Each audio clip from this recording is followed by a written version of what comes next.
Hello everyone. இன்றைக்கி பார்க்க போகிற ரெசிபி சாம்பார் பொடி பேசிக் ரெசிபி. இந்த இன்க்ரீடியன்ட்ஸ் வந்து பல்க்குக்கு அரவுண்ட் 700 கிராம்ஸ் நீங்கள் மாதக்கணக்கில் வச்சுட்டு யூஸ் பண்ணிக்கலாம். பாதி எடுத்து ஃப்ரிட்ஜில் போட்டுட்டு பாதி நீங்கள் வச்சு யூஸ் பண்ணிக்கலாம்.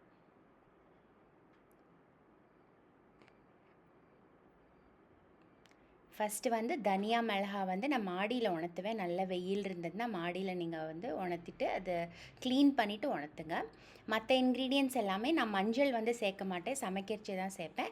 மற்றதெல்லாம் லைட்டாக ட்ரை ரோஸ்ட் பண்ணிவிட்டு நீங்கள் வந்து எல்லாத்தையும் சேர்ந்து நம்ம வெளியே போய் மிஷினில் அரைப்போம்ல, அதை அரைச்சி வச்சுட்டு ஆயிடுத்து. அவ்வளோதான். நல்ல கமகமன்னு சாம்பார் பொடி ரெடி. இது வந்து கம்மியான குவான்டிட்டி, நம்மளுக்கு அவசரத்துக்கு வீட்லேயே பண்ணுற மாதிரி கம்மி குவான்டிட்டி கொடுத்துருக்கேன். ட்ரை பண்ணி பாருங்கள்.